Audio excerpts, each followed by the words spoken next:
thought I'd just open up with, kind of some remarks about my first 40 days. And I know we talked about the press conference. I couldn't make comments on my staff and recruits and everything, but the first 40 days just been hit the ground running. And, the priorities are your coaching staff, your current player relationships, and then recruiting. I'll start with my coaching staff. I couldn't be happier with the staff we've put together. And I've talked to you about it, people before, about you just want an extension of who you are and what your values are. And, I want to hire guys that want to be head coaches that bring a lot of different things to the table. So, KT Turner was the associate head coach at Texas. Just so excited about him. Is just an all-around, really good coach. His on-floor coaching ability, his recruiting ties, his relationships, and his energy. Just extremely excited about him. David Patrick, I've known for many years, just an impeccable reputation in his profession. Outstanding on-floor coach. He's the assistant coach for the Boomers team, the Australian Olympic team, the national team. He's been a head coach. Unbelievable relationships nationwide, recruiting. And he knows who I am. We've been friends for a long time. Emmanuel Dildy was with me at Loyola as we were building the program. Won a CBI championship with him, and then he went on, and now he was currently at Northwestern in the Big Ten. He knows me. Outstanding on-floor coach, energy through the roof, great recruiting ties.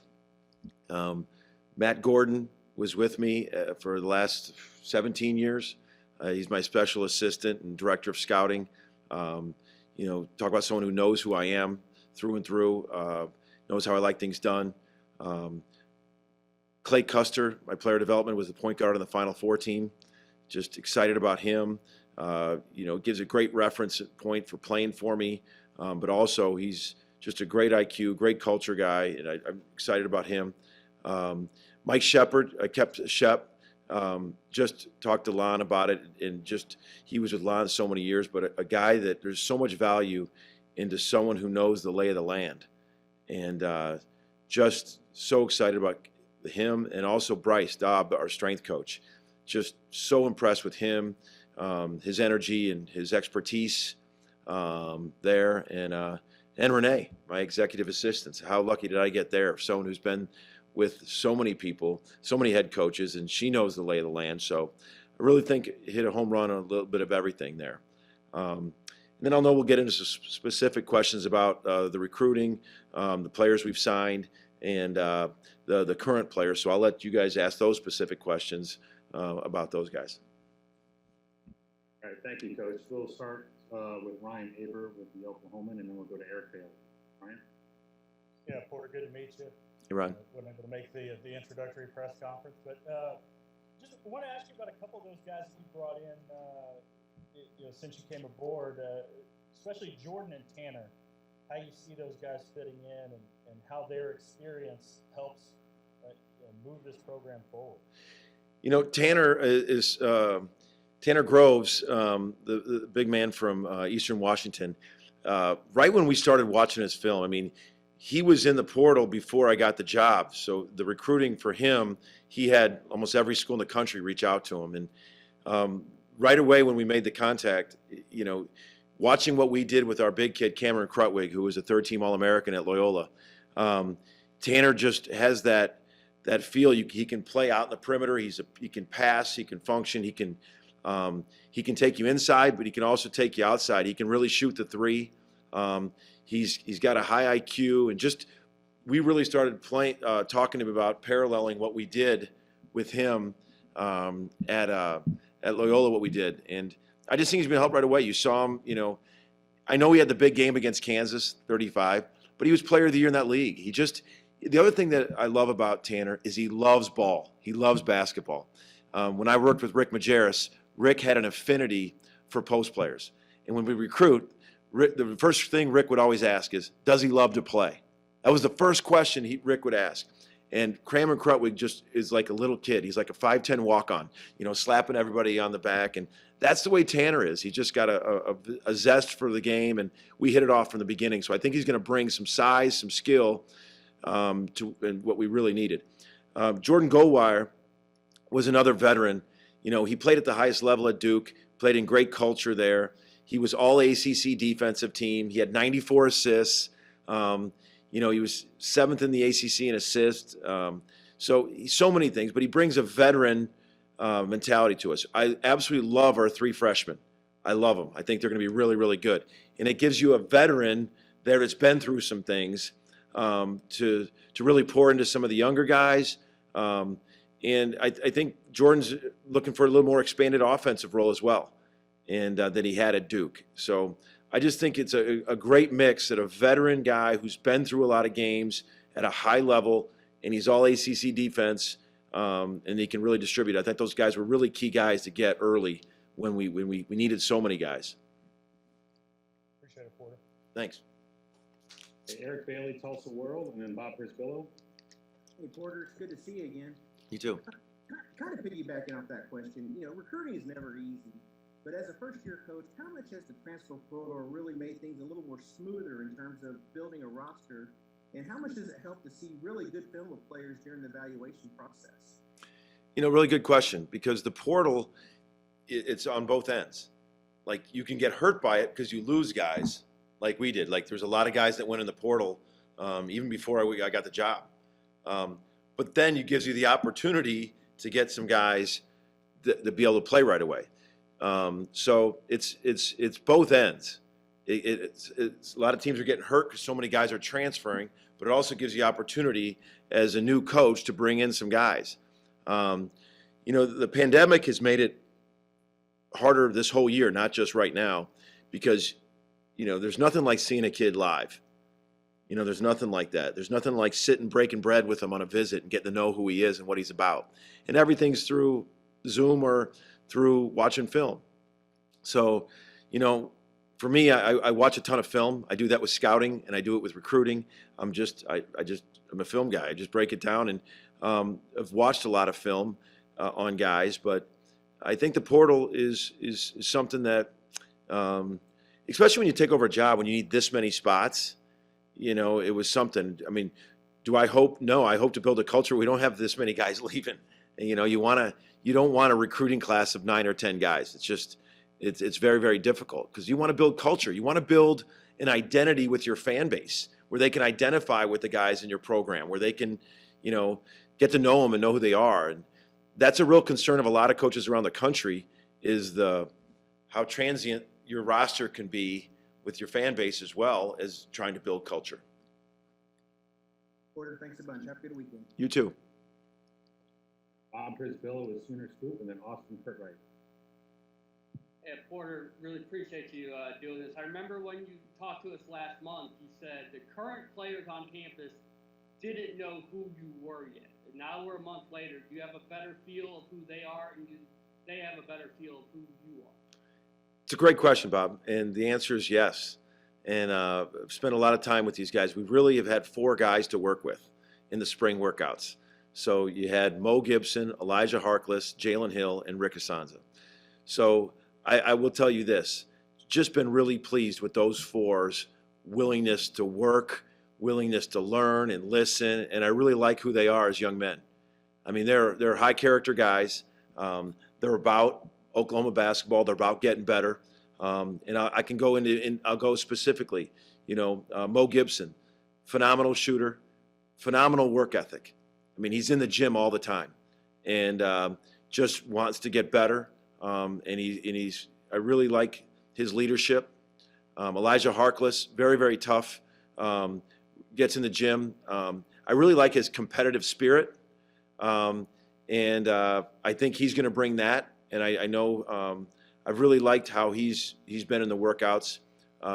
Jalen Hill I'm really excited about him for a more expanded role for him. Like I thought his intensity and his condition and his ability to pick things up was really good in the 3 weeks I got to work out with him.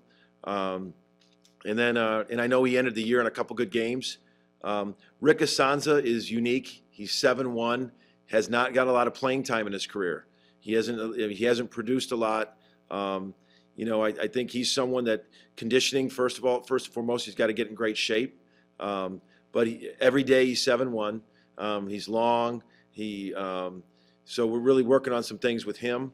But those three guards, I was really pleased with how they embrace it. I really off the floor spent some time getting to know them, and I think they're great young men, and I'm excited to coach those guys. Appreciate it, Porter. Yep. Okay, Austin Curtright, OU Daily, and then John Hoover. Hey Porter, thanks for doing this. You got it. I wanted to ask you more about CJ Noland actually. How are you able to? I didn't know if you had any doubts about him staying or not, but how are you able to rekindle that relationship with him and keep him here at OU for this offseason? You know, CJ and Bijan, ironically, were two guys that I recruited at Loyola at an early age, and I had both those guys' number on my phone. And then when I got the job, you know, right away I called them both, and they both remembered me recruiting them until I got beat out by Oklahoma. I'll say that, but CJ was someone who we just re-explained our vision to him, you know, because that is part of it. You know, you want to make sure the head coach has a vision for you. The kid, you know, CJ and his family love Oklahoma. You know, I love that. I love that they loved the university, the program. But for anybody to think that they don't sign with the coaches, they're not being realistic. I mean, they had a relationship with the coaching staff. So it was building that relationship back for myself and my new coaches, but also sharing the vision I have for them and how, the style of play and how we're going to play and how we're going to use him.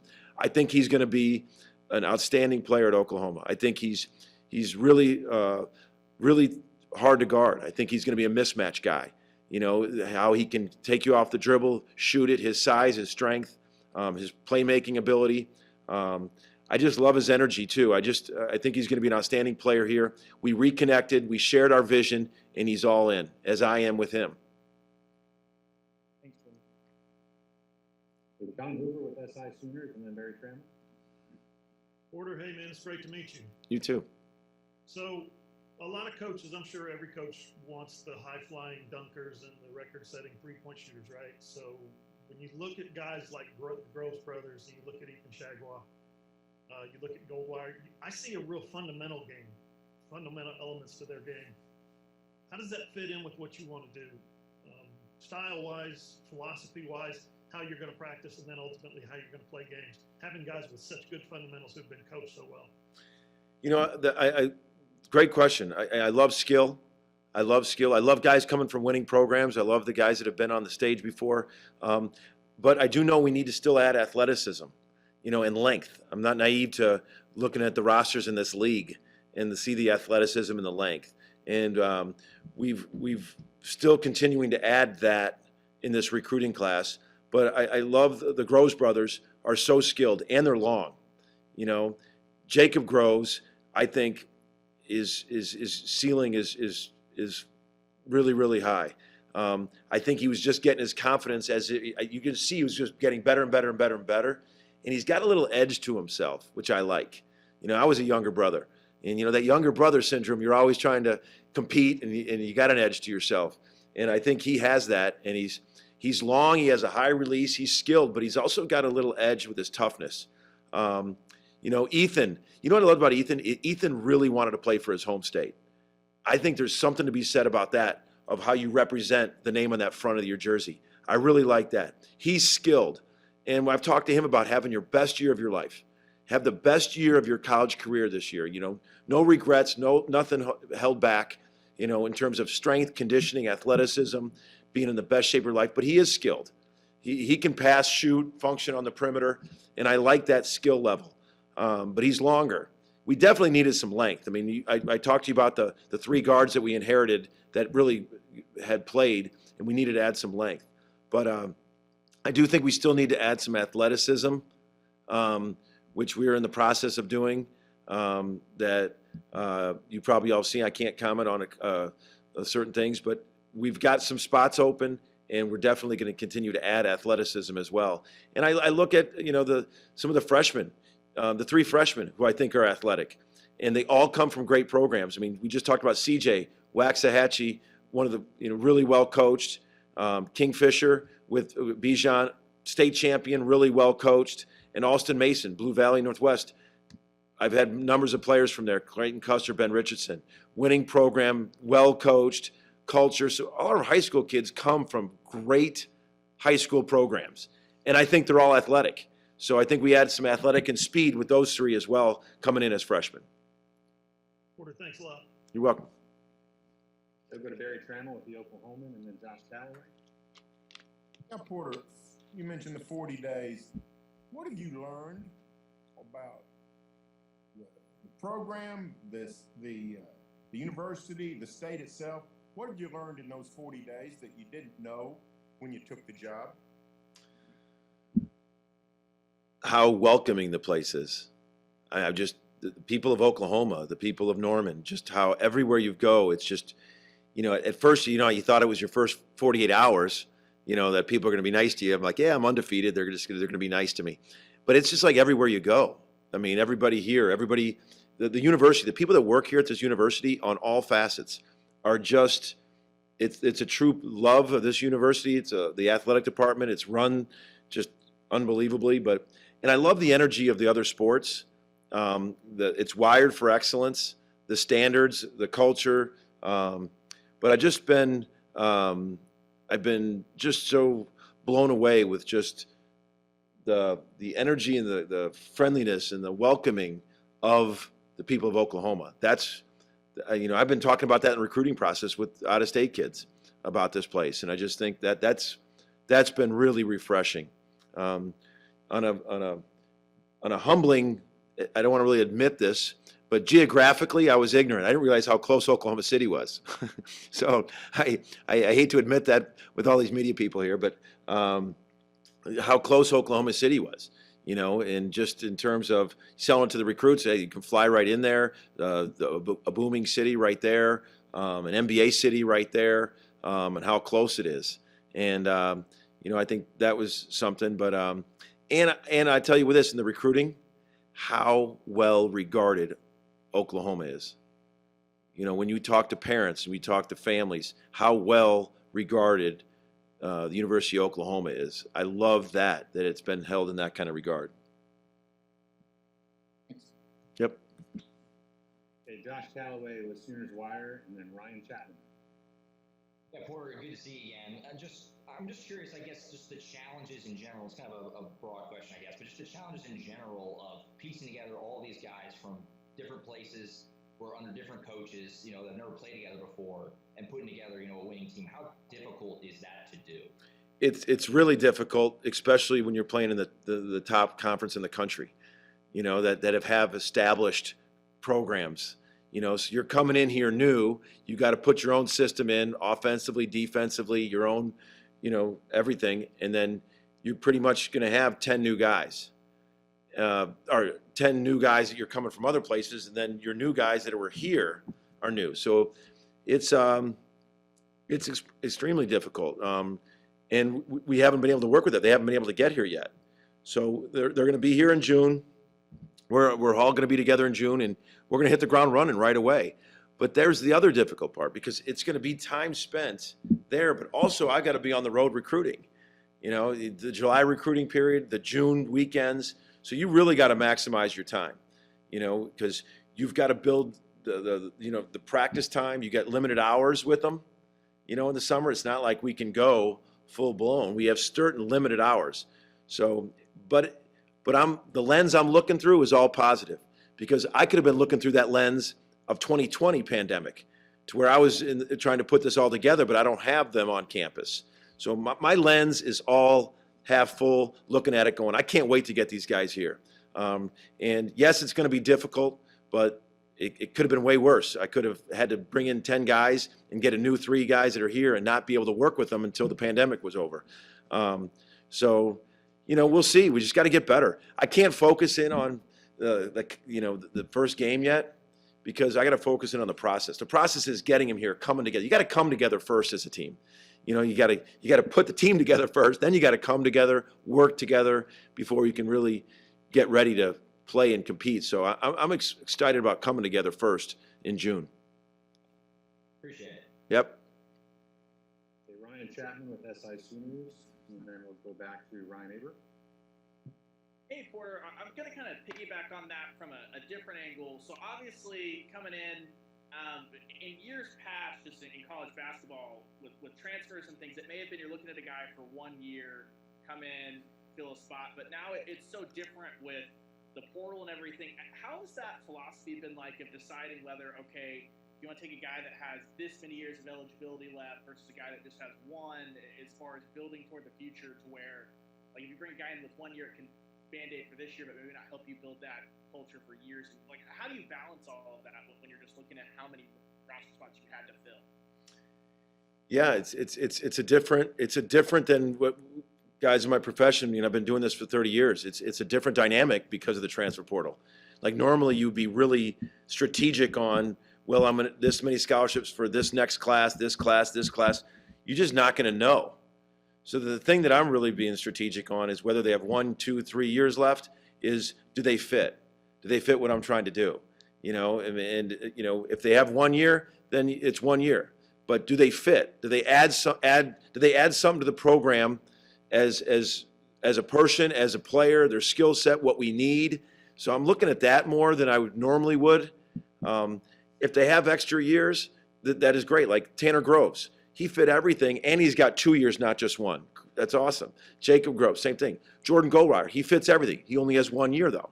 So that is what it is. But he fits what we're looking for. So I think, you know, with this transfer portal, it's a little bit. You really got to be more of what exactly fits you, and then the years come second because you just don't know. Thanks, Porter. Yep. Hey, Ryan Aber, and then Eric Bailey. Yeah, Porter, you talked about fit as it relates to players. I want to ask you about the same thing as it relates to your staff, especially Emmanuel, Matt, and Clayton.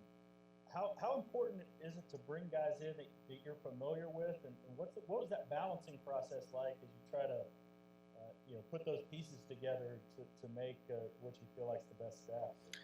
I think you hit hit it with balance, and that's where I think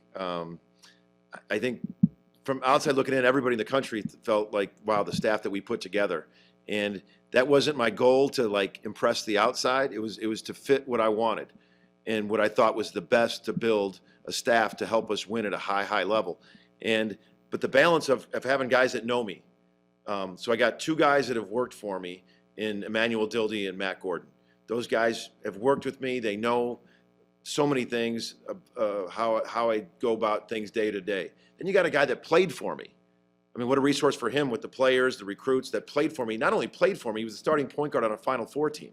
You know, he's an academic All-American. He was honorable mention All-American, Player of the Year. So he's also has that credibility of someone. So I have 3 guys there.